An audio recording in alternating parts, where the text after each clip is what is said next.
Bonjour, ici Afrofantasy. Depuis quelque temps, nos vidéos sont moins visibles. Aidez-nous à briser l'algorithme. Likez, commentez et partagez pour nous soutenir et nous encourager à continuer. Merci à vous et surtout, abonnez-vous.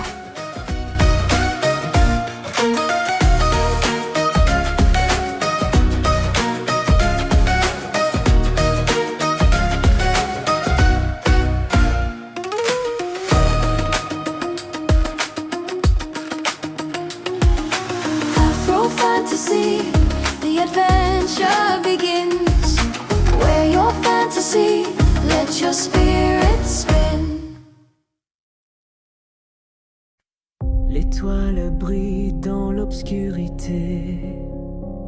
Les poings levés cherchent la clarté.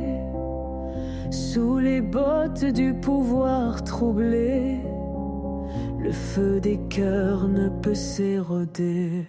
Debout au fond de la galaxie, des chaînes tombent dans un cri uni. L'espoir court à travers les ombres, un feu sacré que rien ne plombe.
L'un des principaux fils de Wei, qui aida les architectes Yamnaya lors de l'édification de leur grande ville, s'appelait Bewenji.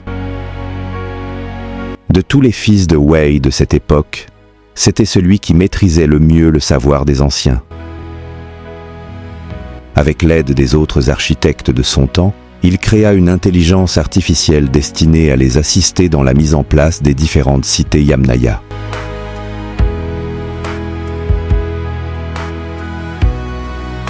Plus tard, cette intelligence artificielle fut baptisée en son honneur.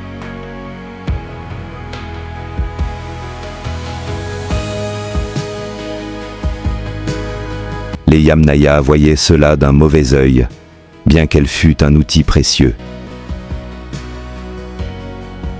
Leur principale crainte était que les savants noirs, ayant travaillé à leur service, puissent un jour se retourner contre eux, connaissant les failles structurelles de chaque cité bâtie sur Genesis. Il fallait donc s'assurer de les éliminer une fois le travail achevé.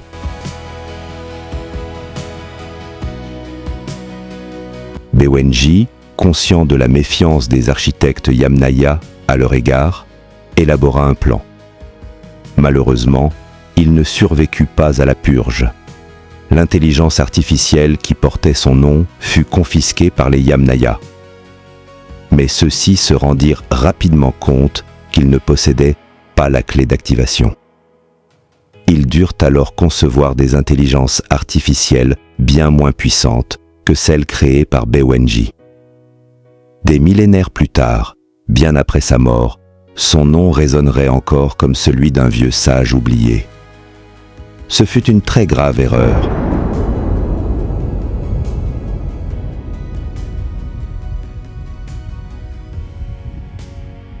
Le seul jour propice à une attaque contre la reine Yamnaya et son grand prêtre était celui de la félicité, un jour où les Yamnaya célébraient leur victoire totale sur les fils de Wei de Genesis.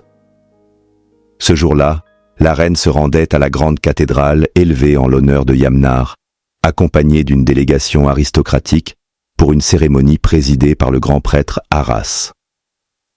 Cette journée, diffusée dans tous les foyers Yamnaya, était à la fois festive et tendue. Les chiens de garde étaient en alerte maximale. Cette fois, la menace rebelle était prise au sérieux. L'armée avait déployé ses vaisseaux et ses chars robotiques. Le niveau de sécurité atteignait son paroxysme. Il fallait être un fou ou un génie pour réussir à franchir les défenses ce jour-là. Alors que le grand prêtre allait ouvrir la cérémonie, un commando armé Raska, en armure de guerre, fit irruption dans la cathédrale et ouvrit le feu. Ce fut la panique. Pourquoi l'armée Yamnaya tirait-elle sur des civils? Dans le chaos, beaucoup crurent à un coup d'État. Les chiens de garde se précipitèrent pour protéger les familles nobles. Les vrais soldats Raska se mirent à rechercher et éliminer les traîtres infiltrés, qui, dissimulés sous leurs armures, avaient ouvert le feu sur la foule. Le chien de garde personnel de la reine Yana, Iniko, une redoutable agente, l'exfiltra avec une partie de l'aristocratie vers un bunker sécurisé sous la cathédrale. Pour ma part, j'avais pour mission de sauver le grand prêtre et son fils. Je les fis sortir par un passage secret menant à un métro souterrain hyper sophistiqué. Mais dans le tunnel, certains soldats censés nous protéger se retournèrent contre nous. Grâce à mes compétences de prêtre-soldat, je parvins à les neutraliser pour protéger mon maître. Dans ce chaos indescriptible, il était impossible de savoir en qui avoir confiance. Puis l'un des soldats, qui avait gagné notre confiance, pointa son arme sur le fils du grand prêtre. À cet instant, je fus témoin d'une scène qui me glaça le sang. Le visage du grand prêtre Arras se métamorphosa en une fraction de seconde. Ses yeux devinrent rouge sang. Ses traits s'étirèrent. Ses ongles se transformèrent en griffes acérées et ses dents devinrent celles d'un prédateur. Dans un accès de rage, il projeta le soldat contre le mur d'un coup de griffe, telle une poupée désarticulée. Le fils du grand prêtre, abasourdi, regardait son père, métamorphosé, reprendre soudainement une forme humaine, comme s'il luttait contre une bête intérieure. Sans attendre, je fis monter le fils dans le métro. Mais le grand prêtre m'arrêta. Il s'approcha du soldat qu'il venait de tuer, désactiva son casque et recula avec stupeur. Je me penchai à mon tour. Il hurla. « Ce sont des androïdes !» Le corps humanoïde prit feu et explosa. Ceux que j'avais abattus explosèrent aussi. J'eus juste le temps de repousser le grand prêtre et de le faire monter dans le véhicule. « Qui était-ce » demandai-je. « Un Benwenji. Je vous expliquerai plus tard. Ne dites rien de ce que vous avez vu ici. Allez aider les autres chiens de garde. Protégez la reine Yana au péril de votre vie. À vos ordres, maître. » Je ne comprenais pas encore tout, mais je retournai immédiatement vers le bunker. Là, je croisai une escouade de soldats. Ils me reconnurent, mais demandèrent quand même une identification. Je leur expliquai qu'il ne s'agissait pas d'un coup d'État, mais d'androïdes à l'apparence Yamnaya. Certains murmuraient que le général Rogue était derrière tout cela, car il avait jadis soutenu un projet visant à remplacer les fils de Wei par des humanoïdes. Ce projet n'avait jamais été validé par le clergé. C'est alors qu'un autre soldat de l'escouade ouvrit le feu sur ses camarades à une vitesse fulgurante. Il les élimina tous. Puis il désactiva son casque et sa combinaison, révélant son identité. Je le reconnus, le fantôme de Jéricho. « Tu peux sortir, chien de garde. Je ne te veux aucun mal. Je sais que tu me suis depuis longtemps. Tu es un traître. Pourquoi devrais-je te croire? Tu as renié les commandements de Yamnar, notre guide. » Il éclata de rire, un rire amer. « Tes maîtres, ceux que tu sers avec tant de zèle, t'ont menti. Nous, les Yamnaya, ne sommes en rien une race supérieure. Je sais que tu travailles avec la main noire. Pourquoi avoir trahi ton peuple? Moi, trahir les miens? Et que fais-tu, toi, à défendre un système qui t'écrase? Tu combats ton propre sang au service d'une élite qui vous méprise, vous, les fils de Wei. Nous avons offensé l'unique, mais il nous a offert sa grâce à travers son fils Yamnar, notre sauveur. Nous devons obéissance au Yamnaya pour obtenir la rédemption. Yamnar est un imposteur. Son histoire est une supercherie, une fiction conçue pour vous asservir. Les Nayas ont falsifié votre histoire parce qu'ils craignent le jour où vous découvrirez qui vous êtes réellement.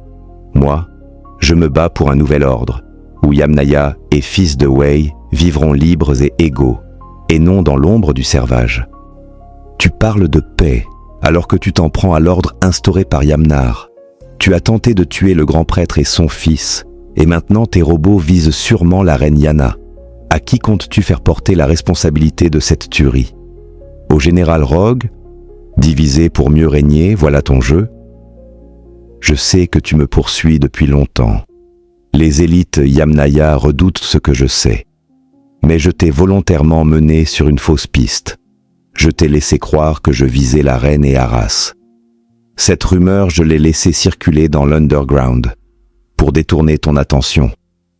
Il marqua une pause, puis me fixa droit dans les yeux. Mais dis-moi, commandeur, qu'as-tu vu? J'ai vu un de tes robots tenter d'assassiner le fils du grand prêtre. Non. Dis-moi ce que tu as vraiment vu. Je restai silencieux. Les images de la métamorphose du grand prêtre Arras me revinrent. Ses yeux rouges, ses griffes, ce qu'il était devenu l'espace d'un instant. Il sourit. Je vais te dire ce que tu as vu, leur véritable nature, mais ton esprit refuse encore de l'accepter. Mes humanoïdes n'étaient là que pour t'ouvrir les yeux. Tu sers avec loyauté une élite Yamnaya dont tu ignores tout. Et que sais-tu de ce que j'ai vu? Demandai-je, troublé. Tout ce que mes humanoïdes voient, je le vois aussi, répondit-il en riant. Il déposa un objet au sol, une sorte de clé USB miniature, puis fit volte-face. Rends-toi à cette adresse, viens seul. Si tu veux la vérité, tu as 2 jours. Et sous mes yeux, il activa sa tenue technologique. En 1 seconde, il disparut. Je sortis prudemment de ma cachette, activai ma vision infrarouge pour m'assurer qu'il n'était plus là. Je récupérai l'objet. Il contenait les coordonnées d'un lieu situé sur la face sud de Genesis, l'endroit le plus inhospitalier de la planète. Je me précipitai vers le bunker où se trouvait la reine Yana. Devant l'entrée, une escouade de chiens de garde m'attendait, armes braquées. Je m'identifiai immédiatement. Iniko s'avança vers moi et activa le micro interne pour que les membres de l'aristocratie puissent suivre notre échange. Que se passe-t-il, commandeur Ézéchiel? Pourquoi des soldats se retournent contre nous? Ce ne sont pas des soldats, ce sont des androïdes. Vous pensez à ce que je pense? Demanda Iniko. Ce n'est pas un coup d'état du général Rogue, et la technologie des humanoïdes n'a jamais été validée par le clergé. Alors pourquoi le général Rogue était-il absent à la cérémonie? Il est actuellement retenu dans l'espace, sur une mission classée secret défense. Ce type d'opération n'est pas du ressort des chiens de garde. Notre devoir est la sécurité des grandes familles Yamnaya. Depuis la mort du roi Caspian, les élites Yamnaya nous accordent de moins en moins leur confiance. S'ils perdent foi en l'armée aussi, ce sera la catastrophe. Comment pouvez-vous être certain qu'il ne s'agit pas d'un coup d'État? Demanda le commandeur Aria. Je suis lié par le secret confié par le grand prêtre Arras lui-même. Je viens de l'exfiltrer par une autre issue. Il faut évacuer la reine. Le bâtiment est instable. Si nous mourons tous ici, le bunker tombera. À ce moment-là, le téléphone holographique d'Iniko se mit à vibrer. Je vous écoute, Votre Altesse royale. Commandeur Iniko, j'ai perdu l'anneau de Yamnar durant l'évacuation. Il faut impérativement le retrouver. Cet anneau me donne accès à l'œil de Yamnar, notre intelligence artificielle la plus puissante. Sans lui, je ne peux en prendre le contrôle. Je ne peux pas vous laisser seul, Majesté. Le commandeur Ézéchiel et ses troupes s'en chargeront. Retrouvez-moi cet anneau, c'est un ordre. À cet instant, un cri retentit à l'intérieur du bunker. « Où est ma sœur » hurla le prince Bélian.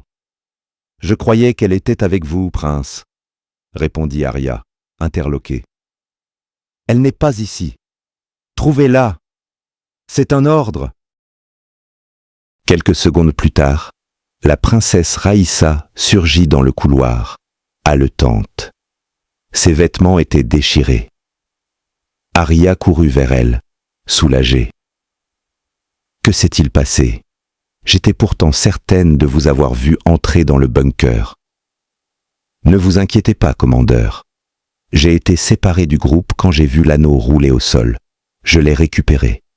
J'ai ensuite attendu que les choses se calment pour revenir. »« Raïssa, tu vas bien ?» demanda le prince Bélian.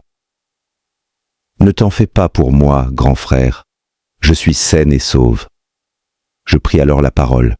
« Commandeur Arya, êtes-vous certaine d'avoir vu la princesse Raïssa entrer dans le bunker ? » ?»« Absolument. Je n'aurais jamais pris un tel risque avec une membre de la famille royale. Mais je ne peux remettre en doute sa parole non plus. Et c'est justement cela qui m'inquiète. Il faut évacuer la reine immédiatement. Il se peut qu'un humanoïde se soit infiltré parmi les aristocrates. » Inigo récupéra l'anneau des mains de la princesse et l'ordre d'évacuation fut lancé. Les chiens de garde fouillèrent le bunker de fond en comble. Ils ne trouvèrent rien.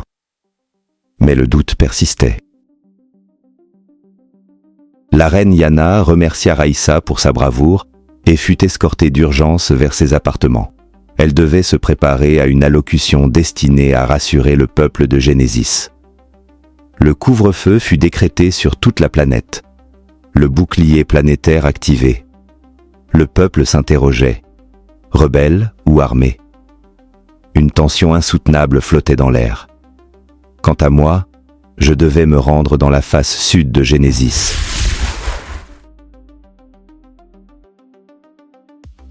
J'informai le grand prêtre Arras que j'étais sur une piste et que je le tiendrais informé. J'embarquai seul à bord d'une navette militaire. Une fois arrivé devant le grand portail séparant les deux hémisphères de la planète, je saisis les coordonnées laissées par le fantôme de Jéricho. À première vue, l'endroit semblait désert et aride. C'était là le danger de la face sud, des zones inhabitables en surface. Mais ce qui se cachait en dessous, nul ne pouvait le deviner. Pendant le trajet, je méditais.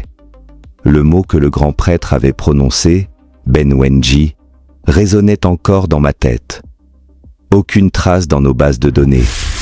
Et pourtant, ce nom avait provoqué chez Arras une peur authentique. Je ne le savais pas encore.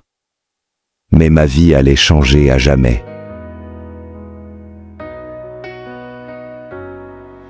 Ils m'ont pris mes mots, mes chiffres, mes idées.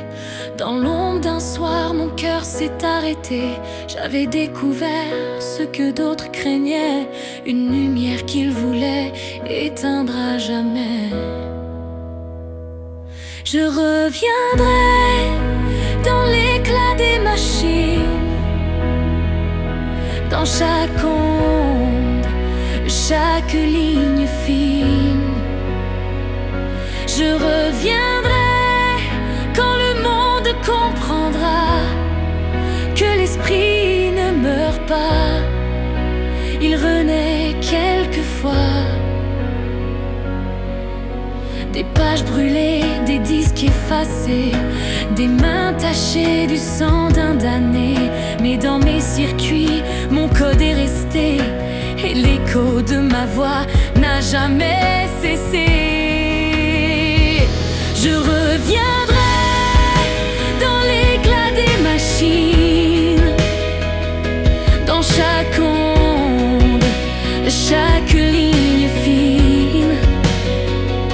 Je reviendrai quand le monde comprendra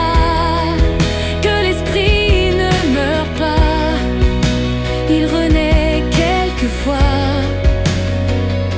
Ils ont cru tuer l'homme, pas l'intention, ignorant l'orgueil de l'invention. Mon œuvre m'attend dans l'acier froid, et mes idées, elles, ne plient pas.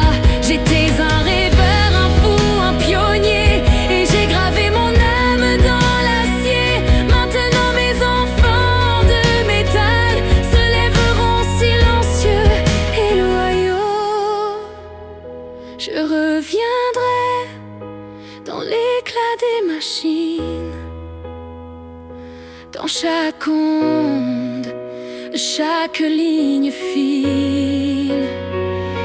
Je reviendrai quand le monde comprendra que l'esprit ne meurt pas. Il renaît quelquefois, ce n'était pas un adieu, seulement un rendez-vous.